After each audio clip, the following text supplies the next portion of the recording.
जाकी रही भावना जैसी, प्रभु मूरत ते ही देखी तैसी। जय श्री राम। आज हम बात करने वाले हैं पूज्य इंद्रेश जी महाराज जी के बारे में और उनकी धर्मपत्नी शिप्रा शर्मा जी के बारे में। ऐसा लगता है पता नहीं पूज्य महाराज जी ने शादी करके कितना बड़ा गुनाह कर दिया है और कितने लोगों से कितना पैसा लूट लिया है, जिस चीज़ का दर्द लोगों के दिल में निकल के सामने आ रहा है। कुछ ऐसा ही हो रहा है पूज्य इंद्रेश जी महाराज जी के साथ। जब से उनकी शादी हुई है तब से कभी कोई उनके ऊपर आवाज़ उठा रहा है कि खुद महाराज जी मोह माया से दूर रहने के लिए बोलते थे और आज खुद मोह माया में जाके फंस गए। उनकी पत्नी के ऊपर नाना प्रकार के आक्षेप लगाए जा रहे हैं कि उनकी पहले से शादी हो रखी थी, डिवोर्स हुआ है और इंटरकास्ट मैरिज। मतलब इंसान के मन में वायरल होने के लिए, व्यूज़ लाने के लिए जो आ रहा है मन में वो सब किए जा रहा है। वो ये नहीं सोच रहा है कि उस चीज़ का प्रभाव उस परिवार पर, उस लड़की पर क्या पड़ेगा जिसकी अभी नई शादी हुई है। उसको सपोर्ट की ज़रूरत होती है जिस समय में, उस समय में हम लोग कितना गलत कार्य कर रहे हैं उनके खिलाफ, ये सिर्फ व्यूज़ पाने के लिए बातें चलाकर। देखिए हमारे यहाँ पे एक रीति है कि सन्यासी शादी नहीं करते हैं। जो सन्यास ले चुके होते हैं वो शादी नहीं करते हैं। पर कथावाचक जो बैठे हुए हैं गद्दी पर, पूज्य इंद्रेश जी महाराज ने कभी भी ऐसा नहीं बोला है कि मैं एक सन्यासी हूँ। ना ही पूज्य बागेश्वर धाम भाले महाराज जी ने बोला है कि मैं एक सन्यासी हूँ। वो नॉर्मल कथावाचक हैं, भगवान के नाम का गुणगान कर रहे हैं, लोगों के बीच में भगवान के नाम को फैला रहे हैं।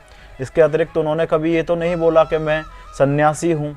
हाँ, अगर सन्यासी होते उसके बाद शादी करते तो आप लोगों का वीडियो बनाना, उनके खिलाफ जाना बिल्कुल जायज़ था। ऐसा तो उन्होंने कभी ना बोला ना कुछ किया ऐसा। मोह माया क्या होता है? मोह माया ऐसा होता है कि एक चीज़ के पीछे हमेशा पड़े रहना, पैसे की ही भूख रखना, वो मोह माया है। लोग देखिए शादी भगवान ने भी करी तो क्या वो भगवान नहीं है? वो हमारे लिए पूजनीय नहीं है क्या? है पूजनीय। ऐसे ही कथा व्यास हैं, उन्होंने सन्यास तो नहीं लिया, तो उन्होंने अगर शादी करी है तो उन्होंने एक पुण्य कर्म किया है। अपने वंश की वृद्धि के लिए शादी करना तो ज़रूरी है, तो अपने वंश को आगे ले जाने के लिए शादी की है तो पुण्य कर्म है, उसमें तो कोई गलत कार्य नहीं किया उन्होंने। आप लोग उनके पीछे पड़े हुए हैं कि उन्होंने करोड़ों रुपए खर्च कर दिए। जो लोग उनके पीछे पड़े हुए हैं, मेरा उनसे एक क्वेश्चन है कि आपने पूज्य महाराज जी को कितने पैसे दिए हैं आज तक? क्या उन्होंने कभी आपसे पैसे मांगे? कभी आपको फंसाया पैसे के चक्कर में कि आपको इतना पैसा देना ही देना है? कभी उन्होंने बोला आपके पास आके या फिर आपके किसी परिवार के सदस्य के पास आके? जो इंसान खुशी खुशी उनसे खता कराता है, जो खुशी खुशी देता है, वो तब करते हैं। वो आपके पास आके तो ऐसा नहीं बोल रहे हैं कि आप दीजिए पैसा। और जो लोग उनके बारे में ऐसा बोल रहे हैं, मैं लिख के दे सकता हूं कि उन्होंने कभी एक पैसा डोनेट तक नहीं किया होगा इस चीज़ में। दूसरी चीज़ ये उठ के आती है कि उनकी पत्नी का पहले से डिवोर्स हो रखा है, ऐसा लोग भ्रम फैला रहे हैं। क्या उन लोगों के पास कोई प्रूफ है? सिर्फ एक एडिट फ़ोटो को लोग वायरल कर रहे हैं और बोल रहे हैं कि उनका डिवोर्स हो रखा है। आपके पास देखिए, जब किसी की शादी होती है तो फ़ोटोज़ भी क्लिक होते हैं, वीडियोज़ भी बनती हैं। आप एक वीडियो दिखाइए ऐसा, आप ऐसा कोई कठोर प्रूफ दिखाइए जिसमें उनकी शादी हो रखी है। आप क्या समझते हैं पूज्य ठाकुर जी महाराज, जो पूज्य इंद्रेश जी के पिताजी हैं, उनको ज्ञान नहीं है इन सब चीज़ों का? आप लोगों से 1000 गुना ज़्यादा ज्ञान है उनको इन सब चीज़ों का। वो कभी गलत कदम नहीं उठाएंगे, धर्म के विरुद्ध जाके शादी कभी भी नहीं करेंगे। और अगर शादी करी भी है तो उन दोनों के परिवार में कोई इशू नहीं है, तो आप लोगों को क्या इशू है? कोई गलत कार्य तो उन्होंने नहीं किया है, किसी लड़की को भगा के या छेड़ के ऐसा कार्य तो नहीं किया है। दोनों परिवार की सहमति से सब कुछ हुआ है, तो उसमें आप लोगों को क्या दिक्कत हो रही है? आप पैसा कमाने के लिए, आप और बहुत सारी चीज़ें हैं, एक्ट्रेस हैं, क्रिकेटर्स हैं, 2-2 लड़कियां लेके घूम रहे हैं, खुल के बातें बोल रहे हैं, उनके पीछे पड़िए आप। हमारे धर्म के प्रति, हमारे धर्म के लोगों के प्रति ही आप लोग क्यों पढ़ते हैं?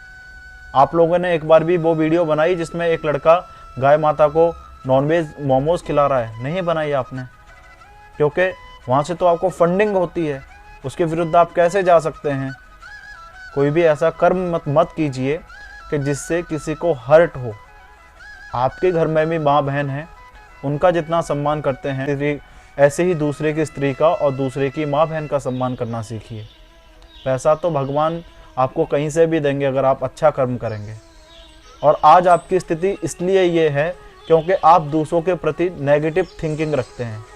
आप सिर्फ पैसा कमाना आपका धर्म है, इसके अलावा अतिरिक्त कोई भी पुण्य की बात बोलना, पुण्य को श्रवण करना आपका धर्म नहीं है। जय श्री राम। आप सभी से मेरी रिक्वेस्ट है कि जो लोग भी उनके प्रति गलत बातें बोल रहे हैं उनको आप जवाब दीजिए, और कोई भी व्यक्ति हमारे धर्म के विरुद्ध या हमारे धर्माचार्य के विरुद्ध ऐसी बातें बोल रहा है, अगर गलत हैं, जेन्युइनली गलत हैं, तो कोई इशू नहीं है, हम भी उनके खिलाफ आवाज़ उठाएंगे। पर अगर गलत नहीं है तो उनके साथ खड़ा होना हम सबका धर्म बनता है। जय श्री राम।